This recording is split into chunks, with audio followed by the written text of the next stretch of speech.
Je vous remercie tous de m'accueillir déjà, c'est très, très, très sympa. Pour vous parler de alors je vais essayer de pas trop parler de moi, mais bon, comme je suis, obligé de vous expliquer ce que c'est que l'intelligence du mouvement, il faut que je vous dise quand même d'où ça vienne ou d'où ça vient, pardon. Oh, ça commence bien.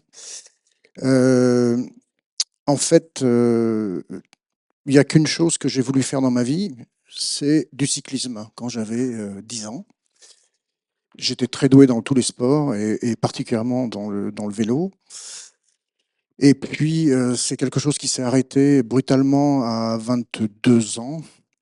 Donc, je vivais du vélo, c'était ma passion et puis voilà, il s'est passé un événement qui fait que tout s'est arrêté.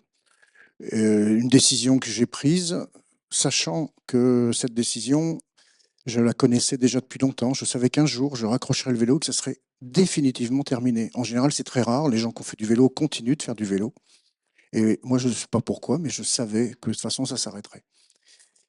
Donc, je reprends mes études à Paris et en même temps, ma voiture tombe en panne. Je remets un moteur dedans. J'avais un copain qui était garagiste. Et voilà pas que tous les soirs, il va m'embêter.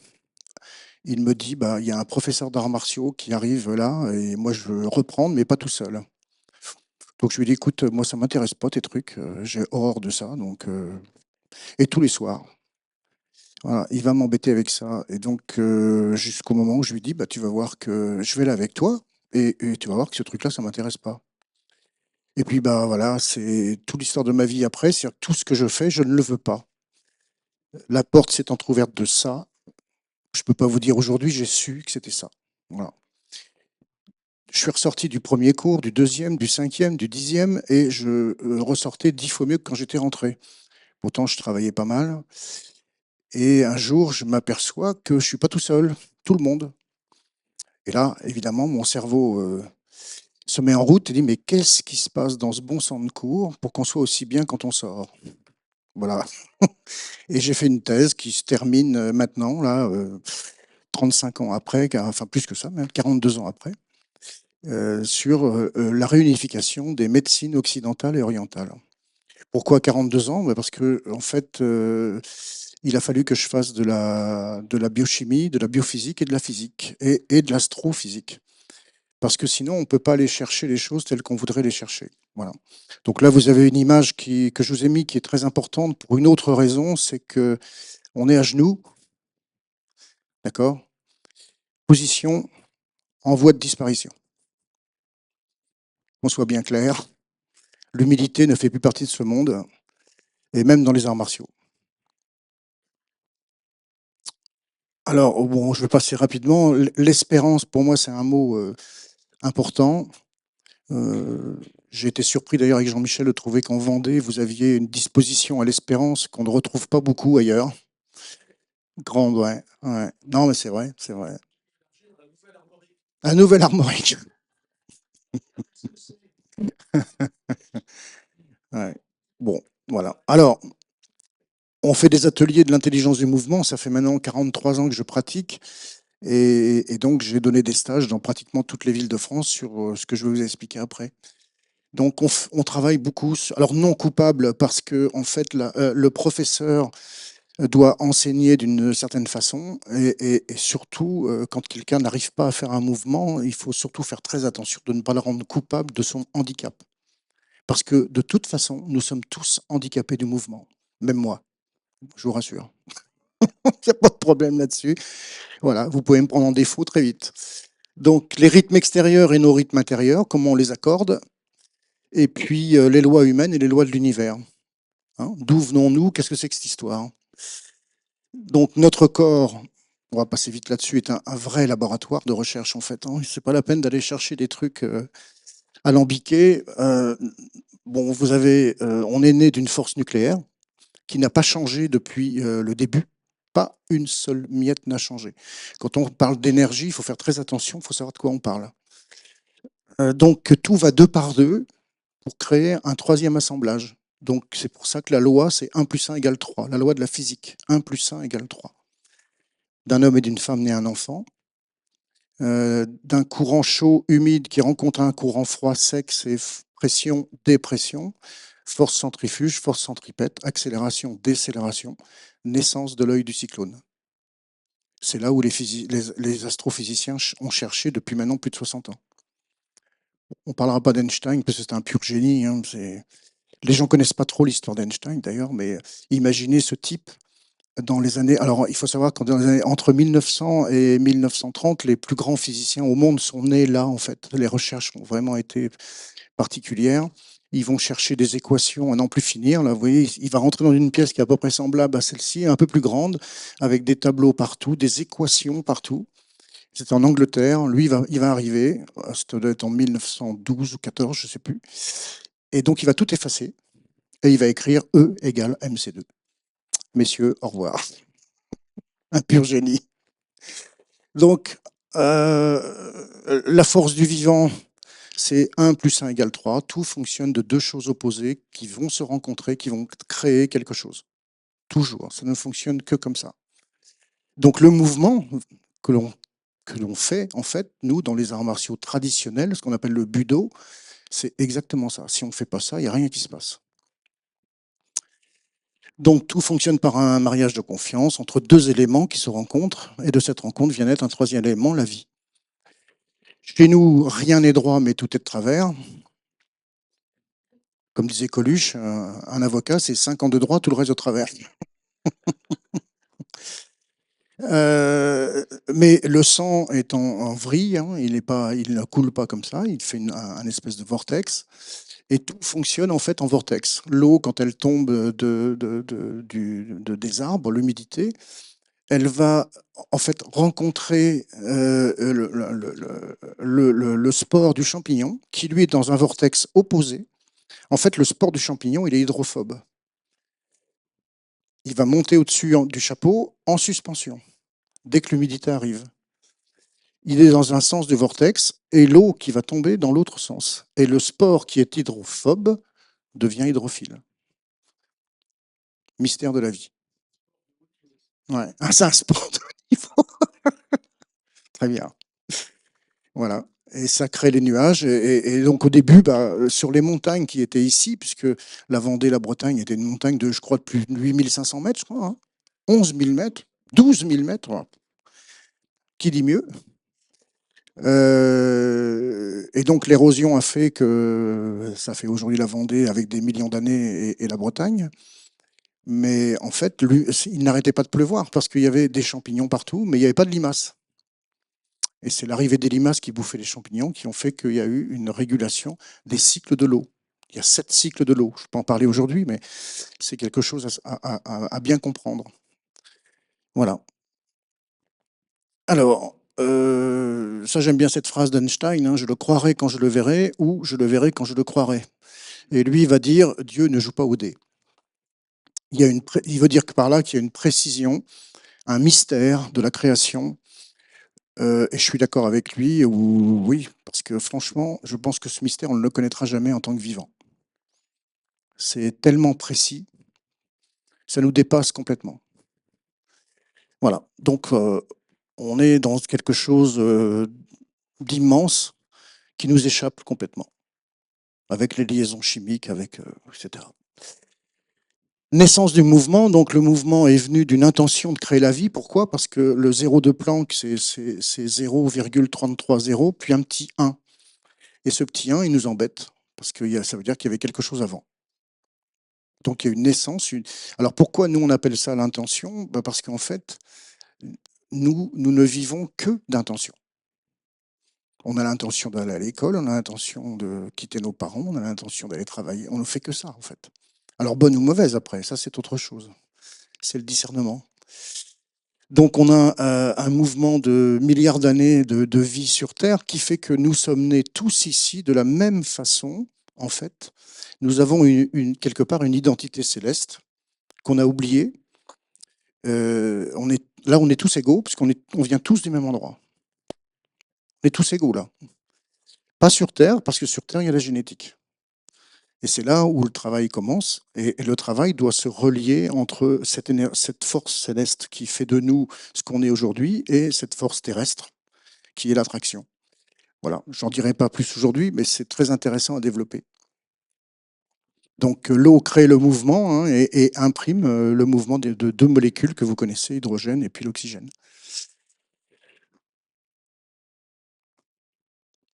Donc deux courants opposés naît un troisième principe, la vie. Le mouvement vient se créer dans l'opposition. Donc il faut accepter l'opposition, c'est capital. Dès l'instant qu'on n'accepte plus l'opposition, on n'avance plus. Euh, D'où la phrase aimez-vous les uns les autres. Alors les uns ça va, c'est ceux qu'on choisit, les autres ils nous font un peu chier quoi. On les a pas choisis. Donc il faut apprendre à aimer les autres. Alors ce qui est intéressant dans le mouvement par rapport au cerveau, ce que je vous ai mis, ça peut vous aider. Moi, ça m'a beaucoup aidé à comprendre ce qui peut se passer quand on fait les mouvements d'une certaine façon. Vous avez donc des imageries qui ont été faites en neurosciences. J'ai la chance d'avoir eu des élèves qui sont arrivés chez moi à 12 ans, 13 ans, 14, 15 ans et qui sont aujourd'hui des scientifiques. Il y en a un qui est neuroscientologue, qui s'appelle Mathias Doro, qui est un des rares à avoir des résultats sur Alzheimer et Parkinson sans aucun médicament. Il a marié tout ce qu'il a appris dans un dojo, un vrai dojo. On n'est pas dans les fédérations, je vais être très clair. On n'est pas là pour gagner des points, vous verrez tout à l'heure ce que je vous ai mis. Et donc, il a beaucoup travaillé donc, sur les neurones, les cellules gliales. Et aujourd'hui, on sait que si vous préparez un mouvement en l'imaginant, vous allez allumer des zones du cerveau entre 5 à 10 fois plus. Donc le cerveau réagit autrement, et après vous faites votre mouvement et vous avez un résultat différent. Et donc un ressenti aussi certainement intérieur différent. Donc la façon de pratiquer est importante en fonction de la répétition des mouvements. Je me rappelle que Maître Cazé, moi j'ai eu un accident au genou avec mon professeur qui s'appelait Yves Légeret, et j'avais le genou complètement défoncé. Et je lui dis, il me soignait, alors je lui dis, mais quand est-ce que je reprends les cours? Je venais juste d'avoir l'accident le samedi, hein, on était le lundi, donc je ne pouvais pas marcher, évidemment, hein. J'étais avec des cannes, et il m'a dit, bah, ce soir. J'ai regardé, je dis, bah, ce soir. Il me dit, oui, oui, vous mettrez une chaise, puis vous allez faire les bras, puis vous allez imaginer les enchaînements de mouvements. Et ça a été une guérison rapide, je peux vous dire, très, très rapide. Voilà. Donc cette façon de travailler est certainement pas beaucoup enseignée, mais elle devrait l'être, et elle devrait être quasi obligatoire dans les écoles, collèges et lycées. Si nous avez écouté il y a 25 ans, je racontais hein, tout à l'heure, il y a deux messieurs un jour qui sont venus regarder mes cours, et il y en a un donc qui à la fin m'a dit bon bah voilà, on va s'en aller, on a vu ce qu'on voulait voir. J'ai dit mais vous avez vu quoi? Bah, il me dit écoutez, moi je suis le directeur du lycée, monsieur est le directeur du collège, et en fait depuis que vous donnez des cours à Fondette, il n'y a plus de violence dans le collège et le lycée parce que ce sont vos élèves qui arrêtent les violences. Voilà. Donc on a eu l'idée d'écrire un dossier à l'éducation nationale qui a bien sûr jamais répondu parce qu'on a la solution en fait. Ça s'appelle une discipline, mais une discipline avec une rigueur qui n'est pas rigide. Ce qu'on n'arrive pas à comprendre dans un dojo, vous venez en retard, c'est pas grave, hein. On va rien vous dire, hein. Vous êtes responsable de votre retard, point. C'est tout. Ça s'arrête là, hein. Maintenant, dans le cours, il y a des règles, il faut les respecter. Et il faut surtout, on permet à la personne de comprendre que son corps, son esprit est un véritable laboratoire de recherche. C'est tout. Et il va grandir avec ça. Et comme disait Maître Cazé, il faut apprendre à avoir les deux pieds par terre, la tête sur les épaules, les yeux en face des trous. Un tas de présence, en fait. Mais c'est long pour nous, hein. C'est pas facile, hein. On est tous en difficulté par rapport à cet état de présence.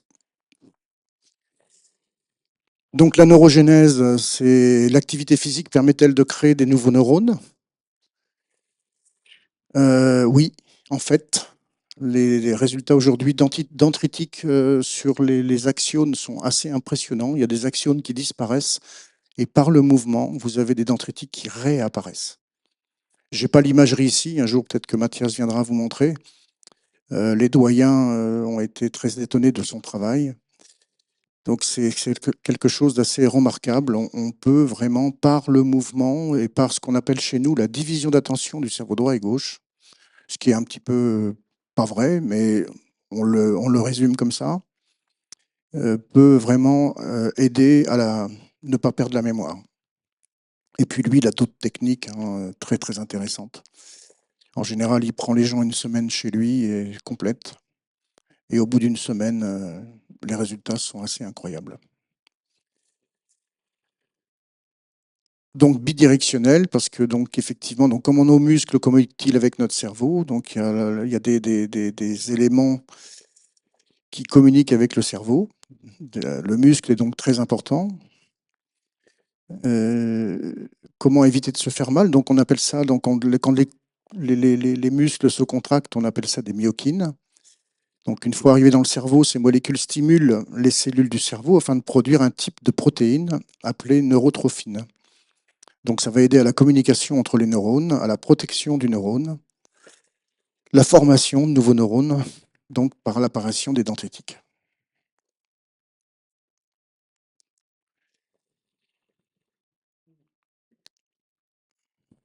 Alors, avoir de nouveaux neurones permet d'éviter une réduction du volume de l'hippocampe, hein, l'hypothalamus, derrière l'hypothalamus. Donc, il régule la neuroinflammation. Certaines myokines, donc comme nous on connaît, c'est un nom vulgaire, hein, l'interleukine 6, IL6 comme on l'appelle, peut avoir des effets anti-inflammatoires sur le système nerveux central. Donc la pratique, c'est pour ça qu'on dit de pratiquer tous les jours, même un peu, même si c'est qu'un quart d'heure, 20 minutes, ça suffit. Mais il faut pratiquer. Quand on était malade, Maître Cazé disait oh, très bien, vous, venir encore plus. Je me rappelle d'une histoire avec Pascal, qui maintenant est le remplaçant de Maître Cazé, parce que Maître Cazé est décédé en 2006. Euh, il était malade, il avait mangé une choucroute dégueulasse sûrement, et il avait vomi toute la nuit, et donc on avait déjà travaillé le samedi après-midi, on se retrouvait tous au dojo le dimanche matin, et il était vraiment malade. Et il est arrivé, puisqu'on est sorti de l'hôtel, il est arrivé au vestiaire, et puis il s'est allongé sur le banc. Il a mis son kimono, puis il s'est allongé sur le banc, et il dit non les gars, je peux pas. Et pourtant c'est un courageux, hein. Donc on va faire le salut. Et puis ben, effectivement, Maître Cazé s'aperçoit qu'il n'est pas là. Pourtant on est 200 dans la salle, hein. Il dit où est Pascal? Bah, il est malade. Ah, d'accord. Allez me le chercher. Bon, d'accord. On va le chercher. Ah, il dit non, non, il dit non, non, je peux pas, je peux pas. Donc on retourne, c'était un monsieur qui s'appelait Camille, qui était plus âgé que nous, et Camille dit bah, il est malade, il ne peut pas. Bon, il dit alors vous lui dire de venir, sinon moi m'occuper de vous.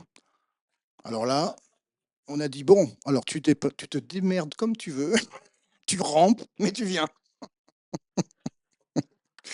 Voilà, et il a fait les 2 heures de cours, hein. Il a fait les 2 heures de cours. Et je pourrais vous raconter plein d'histoires parce qu'il n'y a pas longtemps, ça lui a sauvé la vie, la pratique. Je pourrais vous raconter après. Euh, donc, on a une stimulation de la croissance neuronale dans certains mouvements que l'on développe, puisque chez nous, les mouvements sont toujours en vrille et croisés. Taekwondo. Mais après, il y a une petite différence. Je vous montrerai tout à l'heure. Donc, vous avez aussi donc une survie des neurones dans le cerveau, hein, une croissance et une survie. Donc, on peut avoir des implications sur la santé mentale de la personne en améliorant la plasticité neuronale et ce qu'on appelle la fonction cognitive. Et on a une réduction du stress oxydatif. Je vous dis, nous, c'était assez impressionnant. Moi, encore aujourd'hui, hein, si je fais 2 heures de cours, je ressors, j'ai une pêche pas possible.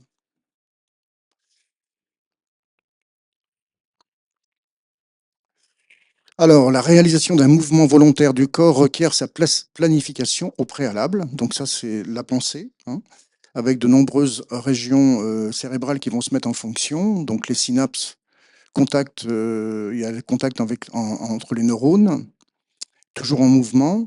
Des fois, Mathias me disait que pour voir une zone où il pouvait vraiment observer le cerveau, des fois, il lui fallait un mois, à raison de 12 heures par jour. Tellement c'est complexe, le cerveau. Voilà. Et il y a des gens qui savent tout, bah c'est bien. Et juste le cerveau, déjà, ça remet les choses en place, hein. C'est une merveille. Et je dis, ce mystère, on ne le connaîtra pas, hein, c'est pas possible. Donc, c'est un remodelage qui est observé et augmenté lors de l'apprentissage du mouvement et du perfectionnement du mouvement. Ce qu'on fera cet après-midi, vous verrez, on fera des trucs très très simples en fait, hein, pas très compliqués. Mais vous allez voir que pour vous, ça va être compliqué. On va beaucoup se marrer d'ailleurs, parce qu'il faut se marrer, hein. Mais c'est important de voir cette difficulté. Puisque j'ai une autre société avec Jean-Michel, j'ai des coiffeuses qui viennent dans les cours depuis 15 ans. Le changement de ces personnes-là au niveau de l'état d'esprit, c'est même pas pensable. Elles ont des fois même plus évolué que mes élèves. C'est dire. L'intelligence du mouvement, c'est une merveille. Donc, il est possible de tirer parti de cette plasticité structurale pour tenter de retarder certains symptômes cognitifs des maladies neurodégénératives ou de compenser certains dysfonctionnements liés à des accidents ou à des pathologies touchant le système nerveux. Bon, je vais vite passer là-dessus parce qu'on a découvert ce qu'on appelle des cytokines il n'y a pas longtemps.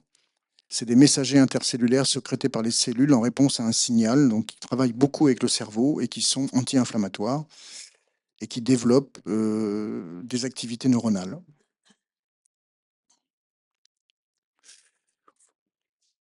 Alors, les bienfaits pour la santé,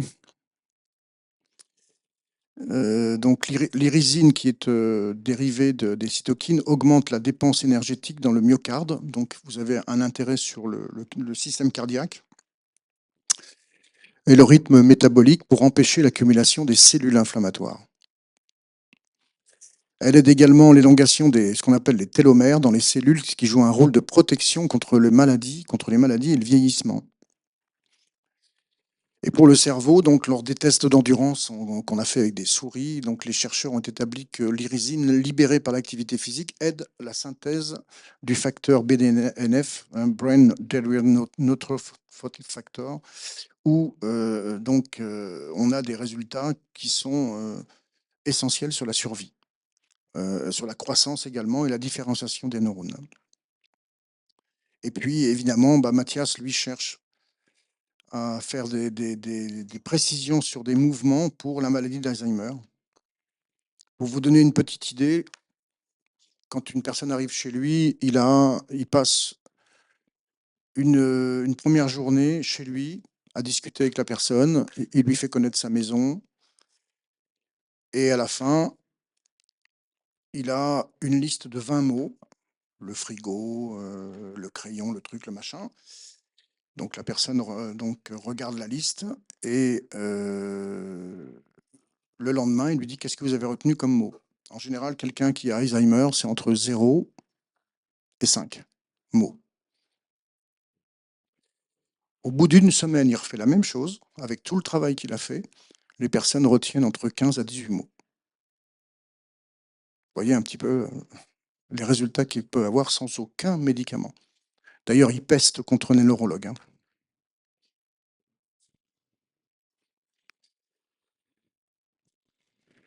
Alors, dans la pratique, alors ce vieux monsieur, il y en a peut-être certains qui le connaissent, non? En photo, non? Non? Non, personne? Oui. Bon, Morei Ueshiba. Les deux plus grands maîtres du siècle dernier, il n'y en a que deux, c'est Morei Ueshiba et Maître Kazé. Il n'y en a pas 36 000, il y en a deux. Lui, un magicien, quelqu'un d'extraordinaire. Il y a encore des vidéos qui circulent d'ailleurs sur Internet. À la fin de sa vie, il devait avoir 84 ans. Ils l'ont porté sur le dojo Ils ont mis ce qu'on appelle un Jo, c'est un bâton d'un mètre 50, 2 mètres. Et il avait un cancer, donc cancer du foie, si je me souviens bien. Donc il a pris le bâton et puis il a commencé à le faire tourner, tourner, tourner, tourner. C'est devenu un hélicoptère. Il s'est mis sur ses jambes et là ça a tourné. Et ils sont tous écartés, hein. Et d'un seul coup, il a arrêté le bâton. Ça tournait comme un hélicoptère, hein. Et pouf, il a arrêté le bâton. Il a reposé le bâton. Terminé.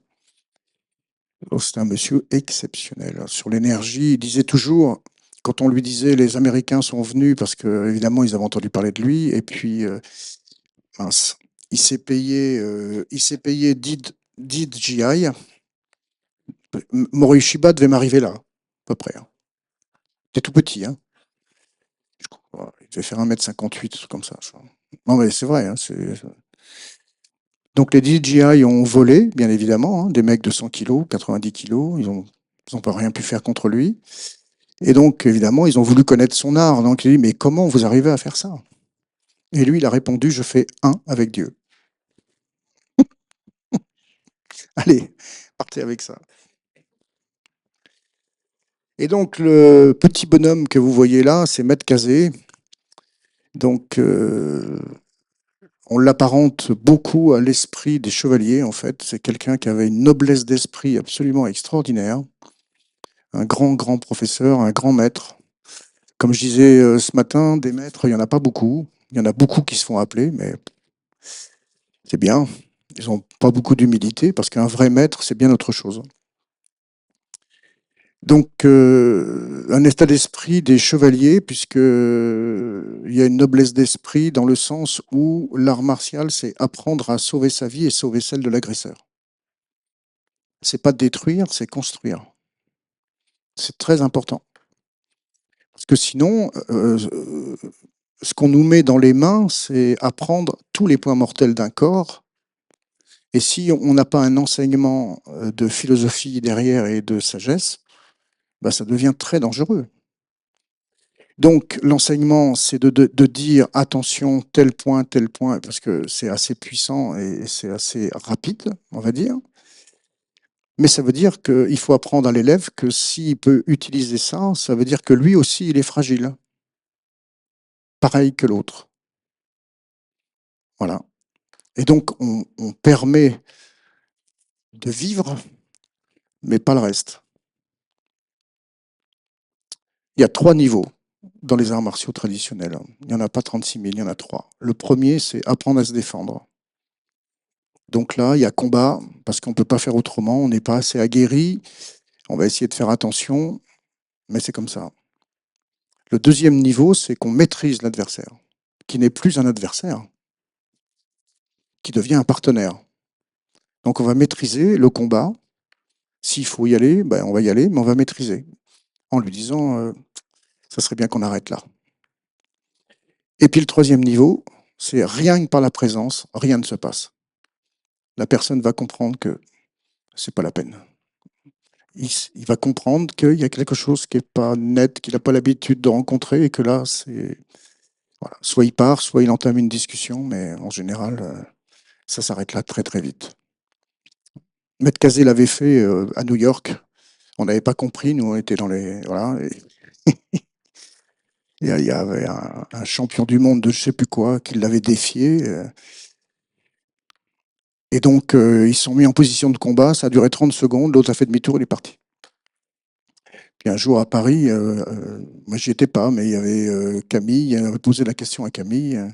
Il avait dit, bah, Sensei, il s'est passé quoi ce jour-là? Oh, il dit oui, il dit lui, client très sérieux. Il dit, moi, le regarder droit dans les yeux, rien que par la pensée, toi, dans 30 secondes, mort. Lui recevoir, lui partir. Excellent. Alors, on rentre un petit peu dans un débat, on va essayer d'aller assez vite, mais vous voyez, les sports de combat, l'art martial et notre organisme cellulaire. D'accord? Donc l'art martial n'a rien à voir avec le sport de combat, puisque c'est être le meilleur en sport de combat. En art martial, c'est être faible. C'est notre faiblesse qui fait qu'on va devenir fort. C'est pas le contraire. Et donc, notre organisme cellulaire, Il lui faut un minimum d'énergie pour vivre, pas un maximum. C'est là où il faut faire attention. Beaucoup, beaucoup, beaucoup parlent d'énergie, je veux de l'énergie, mais attention, notre cellule ne supporte qu'un minimum d'énergie pour vivre. Faites très attention à ça. D'ailleurs, souvent, les personnes un peu plus âgées pratiquent mieux. Les femmes aussi, les femmes pratiquent très bien. Les hommes, au début, il faut qu'ils aillent au bout du muscle, ils cherchent de l'énergie et voilà. Donc gagner au point ou au point, ça dépend. Hein. L'art martial, c'est gagner ensemble, c'est ce que je viens de vous expliquer avec le partenaire.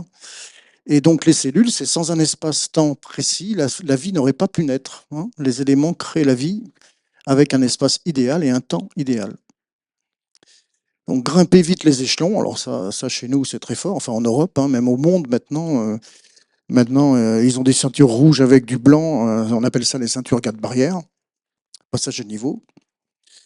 Donc apprendre la patience et construire sur le roc, ça c'est l'art martial. Il nous faut des bases. Il nous faut des bases, il faut savoir.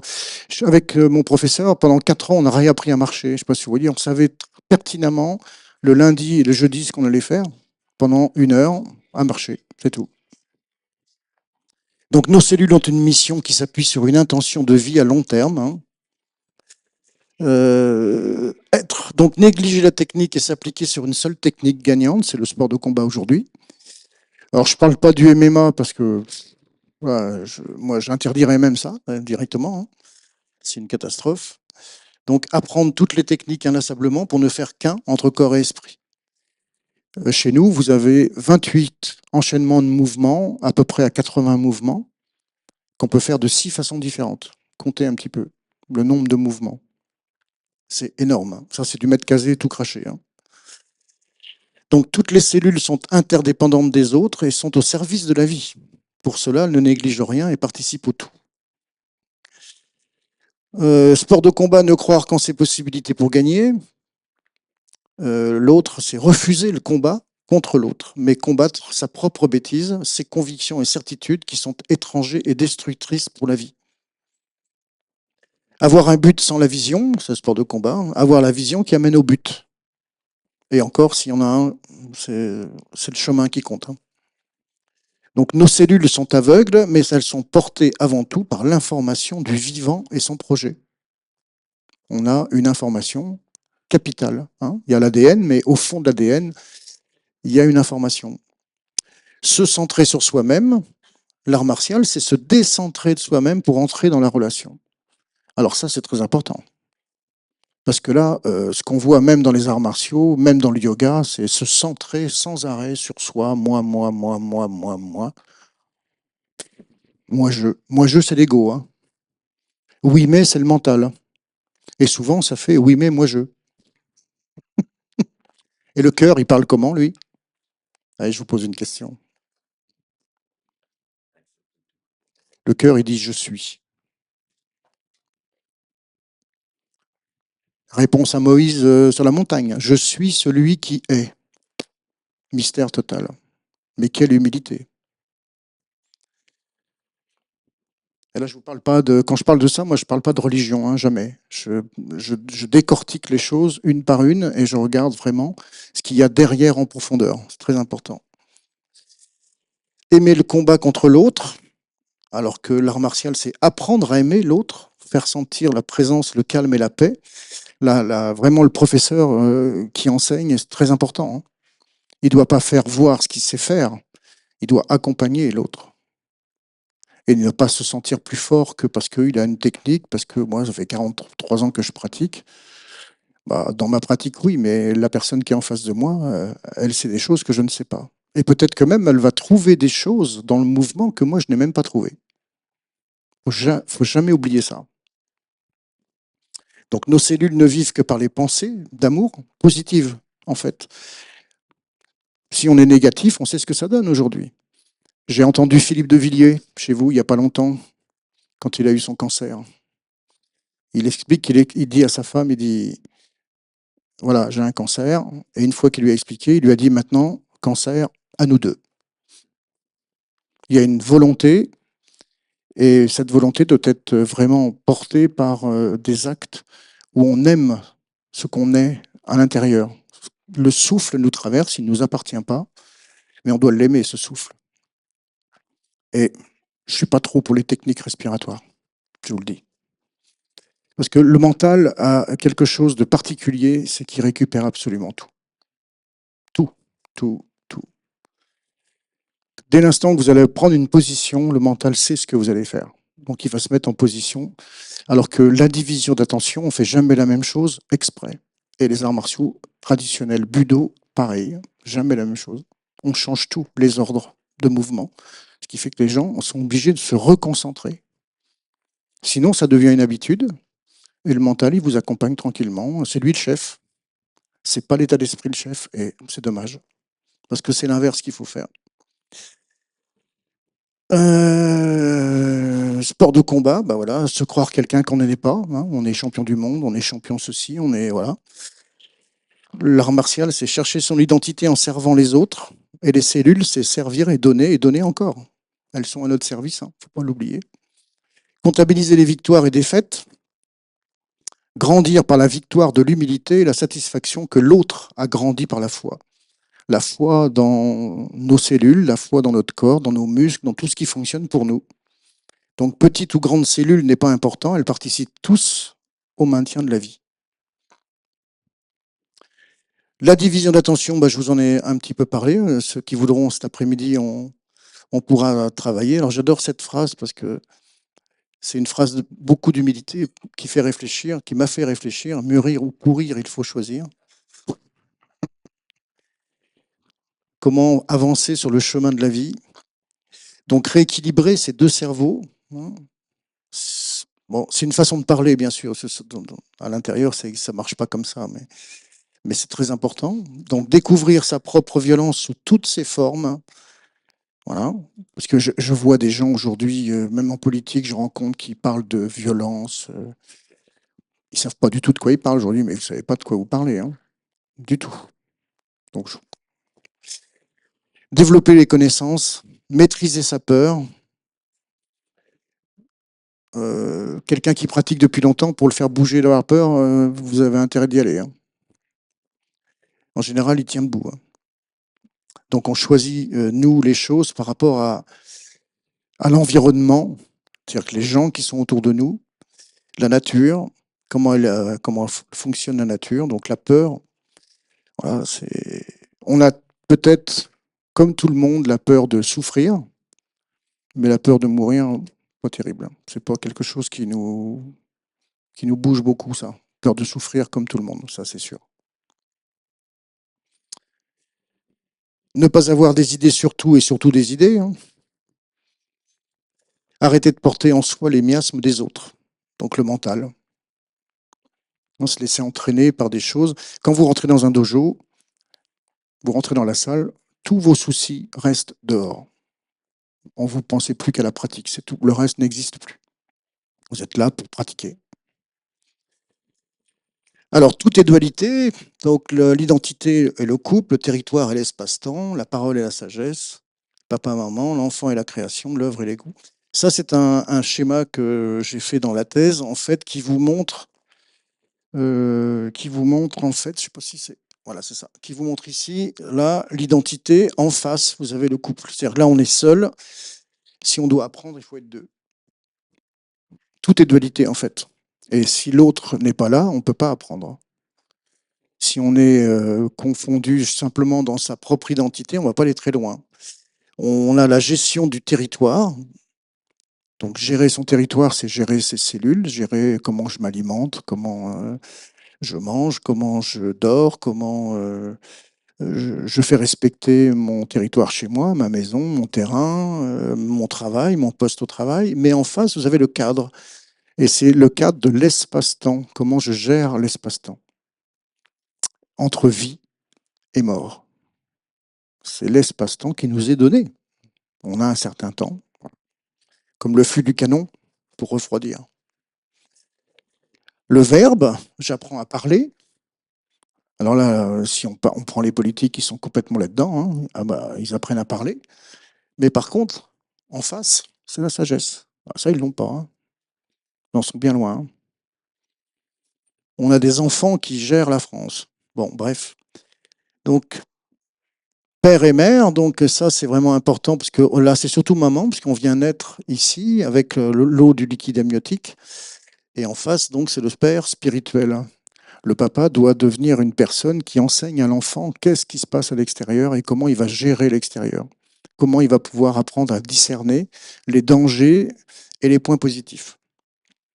L'enfant, lui, doit aller vers la créativité et on œuvre. Alors certains travaillent, c'est pour ça qu'ils sont très fatigués. Hein. Mon père a travaillé en usine toute sa vie, donc pas terrible. Et en face, vous avez la compassion. Donc, en fait, vous avez une dualité dans tout ce que l'on fait, de A jusqu'à Z.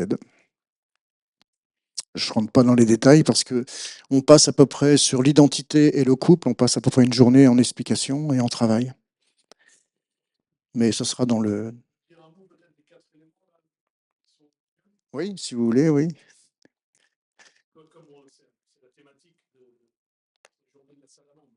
Ah oui? Ah bah j'ai pas fait exprès. Excuse-moi. Alors on va y aller. Alors effectivement, euh, en fait, il y a...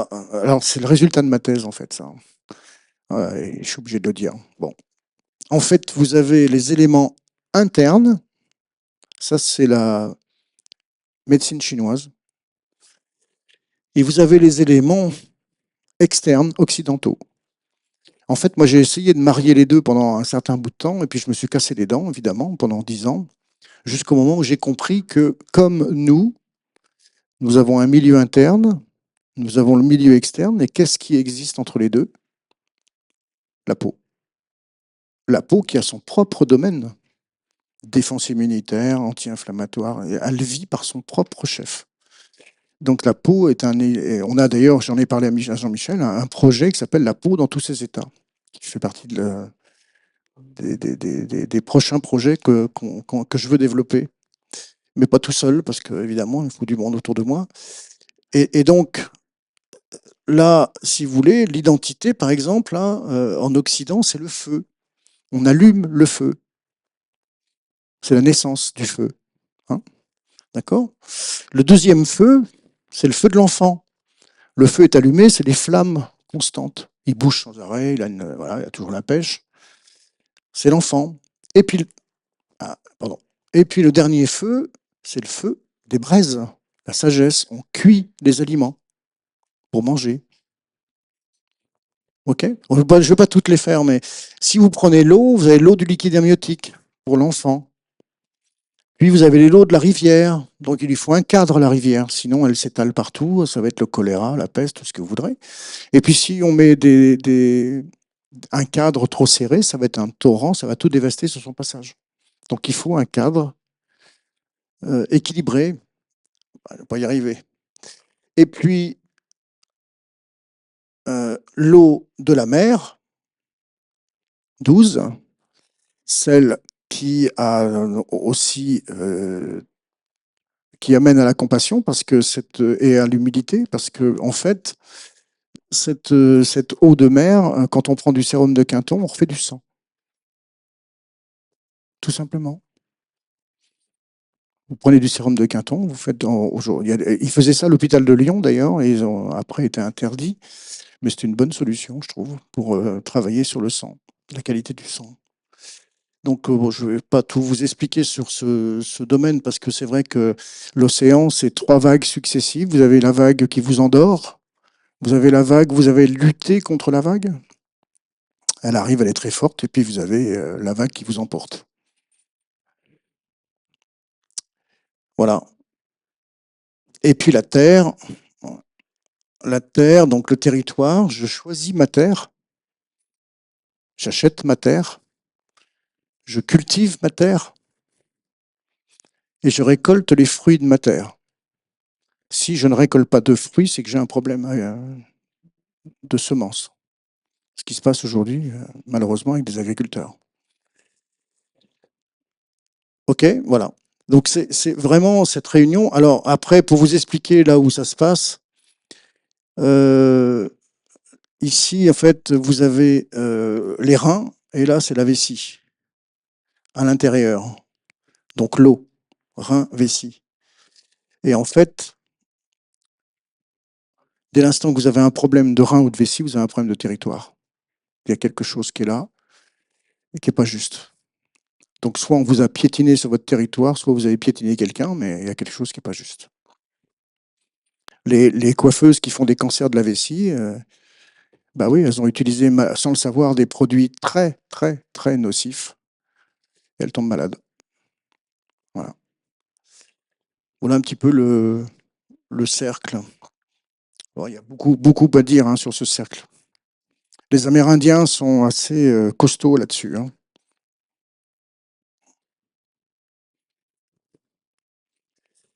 Bon, là, les souffrances, pour lutter contre les souffrances, l'art martial est une voie efficace. La compréhension du cercle aussi, d'ailleurs, parce qu'on y voit des fois nos comportements qui ne sont pas très justes.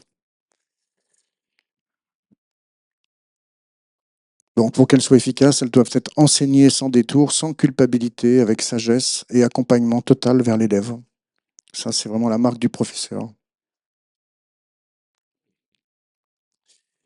Et rien ne se perd jamais parce qu'il y a une transmission. Donc la pratique, selon le bon état d'esprit, se transmet de père à fille et fils. Nous enrichissons nos informations contenues dans le fond de notre ADN et nous transformons les miasmes de nos parents dans une pratique intelligente avec une remise en cause totale. Donc il est possible, comme on dit souvent, on ressemble à nos parents, ben, il est possible que non. Si on travaille bien, l'ADN, par l'épigénétique, l'ADN ne changera pas, mais par l'épigénétique, on peut changer notre caractérologie, on peut changer notre état d'esprit, et ça c'est important. Plus nous serons détachés du résultat, plus longtemps nous pratiquerons notre art dans le renoncement du savoir. Parce que ce qu'il faut, c'est aimer la pratique, en fait. Si vous pratiquez pour obtenir quelque chose, ça va vite s'arrêter. On en a vu passer pas mal. Il faut aimer la pratique. Donc le professorat, c'est accompagner l'autre dans sa différence et aimer sa différence. Voilà. Alors pour finir, si vous faites un mouvement, en général, le mouvement, c'est un mouvement qui part, d'accord? Mais si vous faites un mouvement qui part, vous avez un mouvement qui revient. Ça fait ça. Vous voyez, ici, ça part, et ici, ça revient. Ça s'étire, en fait. Vous avez un étirement, et en plus une vrille du mouvement, toujours. C'est aussi bête et aussi simple que ça. Mais là, je le fais avec le bras. La difficulté, c'est qu'il faut le faire avec tout le corps. Colonne vertébrale, jambes, bassin, épaules, tout. Donc c'est un travail de fou, mais c'est tellement agréable que les gens y reviennent, tout simplement. Voilà l'intelligence du mouvement. Et si on fait attention, donc il faut ralentir son mouvement, il ne faut pas hésiter. Il y a des mouvements qui sont qui sont simples à voir. Si je vous en fais un, vous allez me dire, oh, c'est vachement simple. Puis cet après-midi, quand je vais vous le faire faire, vous allez faire n'importe quoi. Parce que, non pas que vous êtes mauvais, mais parce que vous n'avez pas appris. Comme moi, j'ai été mauvais. Alors moi, c'est le pire. Je suis le pire du pire ici. Moi, pendant 10 ans, j'étais mauvais. Rien compris. Une fois, je suis tombé. Vous avez fait du Qigong ce matin. Je suis tombé avec un copain qui s'appelle François Parot. Si un jour vous allez à Chambord, c'est lui qui accueille les gens pour visiter le château de Chambord. C'est un vrai clown. Vous allez vous marrer pendant toute une journée. Mais alors, quel pratiquant de tai chi, mais j'ai rarement vu ça en France. Et un jour, je vais dans son cours, donc j'étais ceinture noire, et j'ai souffert le martyre. Donc à la fin, je suis allé le voir. Au bout d'une heure et demie, j'ai écoute François, j'ai rien compris. Je jette ma ceinture, je recommence tout. Et en fait, j'ai vraiment commencé ma pratique là. J'ai tout refait. Parce qu'on était des grosses brutes, voilà, quand on est jeune, on est attiré par la force, la puissance, le truc, le machin. Ouais. Et en fait, non, non, non. C'est pas comme ça que ça se passe.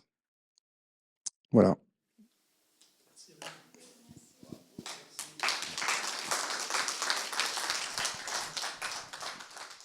J'ai une société qui vend j'ai formulé des produits, encore une chose que j'ai absolument pas voulu d'ailleurs, J'ai rencontré un coiffeur à Paris qui avait des allergies et des problèmes donc respiratoires et il m'a demandé de faire des produits, voilà. Parce que moi je connaissais rien, moi je sortais de la pharmacie, voilà, je connaissais pas du tout la coiffure, c'était pas mon métier et quand, il m'a présenté les 2 produits avec lesquels il travaillait, je j'ai cru que c'était caméra cachée déjà, parce que je sortais de chez Roussel Luclave, j'étais au secret donc je pouvais pas, hein. Je me suis dit: «Mais qu'est-ce qu'il est en train de me dire lui?» Et donc, quand je l'ai vu qu'il devenait tout blanc, j'ai dit: «Bon, d'accord, OK». J'ai dit: «Vous travaillez vraiment avec ça?» Il me dit: «Oui». Bah, j'ai dit: «Monsieur, vous travaillez ni plus ni moins avec, pratiquement les mêmes gaz toxiques que les nazis utilisaient sur les juifs. Donc, ça m'étonne pas que vous avez des problèmes respiratoires, des allergies. Donc oui, je vais vous aider, on va faire des produits». Donc on fait des produits pour, nettoyer les cheveux, la peau du cuir chevelu, le bulbe capillaire et les cellules souches. Et on a des résultats physiques, physiologiques et émotionnels. Voilà. Donc coiffeuse, esthéticienne, tout le monde, maintenant, on a des résultats que personne n'a aujourd'hui, personne. Ça s'appelle Et 1 + 1 = 3, hein. Pareil, argile, sel constitutionnel. Argile, corps froid de la terre, sel constitutionnel, c'est ce qu'on retrouve dans les cendres de l'homme, d'une plante ou d'un animal après incinération. Après incinération. 12 sels. Donc on a marié courant chaud, courant froid. C'est un produit adaptogène, il se passe quelque chose entre le produit et la personne. Moi, je suis pas thérapeute. ça s'appelle Terre de couleur, la société de Rémi.